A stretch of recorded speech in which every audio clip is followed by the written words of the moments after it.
Hi everyone, welcome to our second ever devlog. Today I'm going to be answering questions that we've picked up from our social media and from forums. I'll also be giving you an insight into what the team have been up to this week, and I'll be introducing our first ever community spotlight. So I'll go straight in with the questions. The first question is, when will trade posts be available? Trade posts will actually be in the MMO. As you know, the MMO beta should be out towards the end of this year and into 2016. This is because the trade posts will be using in-depth mechanics that might not scale so well in Life is Feudal Your Own, but we are going to be introducing trade via character interaction. So you can roleplay, you can designate an area which will be the trade post, and you guys can all meet up there, and then that's where you interact and do your trading. And that brings me on to the second question, which is simply, will there be trade between characters? So yes, there will be. This is going to be in Life is Feudal Your Own, and yes, you can do this with coins. And the third question is, will there be shops? There aren't any dedicated shops. All trade will be done via character interaction.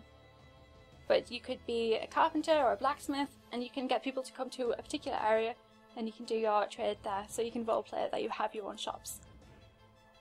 Question 4. When will we be able to make alliances between guilds? Again, this is advanced guild mechanics, and this will be done via a special web interface. Again, this is going to be in the MMO. In Life is Feudal Your Own, you can have verbal agreements using a global chat between different guilds and let the GM know, so you can just kind of follow those rules. Question 5. Will there be an option to give ranks among guild members?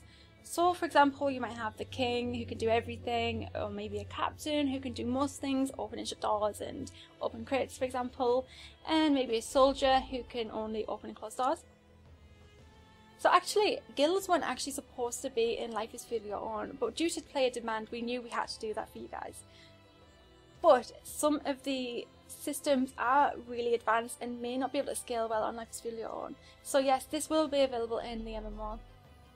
In Life is Feudal Your Own, GMs can determine what can and can't be done on claimed land, and then it's up to the guild owners to determine who's worthy of their guild. You can kind of roleplay which roles are given to people in that way.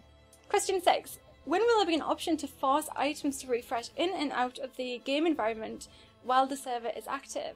Writing SQL is simple, but it doesn't update until the server has been rebooted.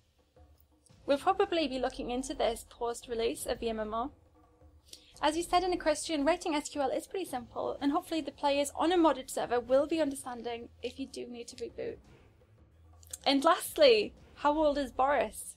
Boris is 4 years old. So hopefully that's answered some of the questions that you guys had, and now I want to talk to you about what we've been up to this week. Firstly, I'm happy to say that we have been completely on target with our roadmap, and this week the team have been working on the mechanics for siege damage and researching and looking into various siege weapons. As well as this, the team have been working super hard to meet the second April goal, throwing weapons.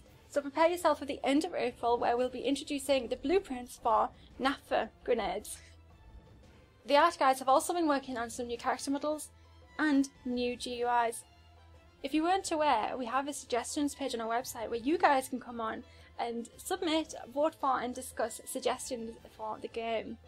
And you'll see that we've actually implemented 2 GUIs for you guys to vote on. And at the moment, you are leaning towards the volumetric GUI, which has got 3 times more votes than the flat GUI. If you want to get involved and have your say, visit the website, which I'll link down below. The team have been working on the usual optimization and bug fixes. If you do find a bug or a glitch, please report it via the Mantis bug tracker. This really helps us because it keeps everything in one place, and you guys can come and keep track, and we can keep track, and we'll work really hard on fixing the issue. So we just want to thank you for your patience and understanding with that. So lastly, this is our first community spotlight. I want to introduce Mr. Feudal. Mr. Feudal has his own blog where he discusses the game. He's got walkthroughs and tutorials and talks about his in-game experience. He also has a YouTube channel, which is awesome. I'll link that below for you. Thank you, Mr. Feudal, for your support. It's awesome to see people get involved. So that's it for today. I really hope you've enjoyed it, and I'll see you next time for our third devlog.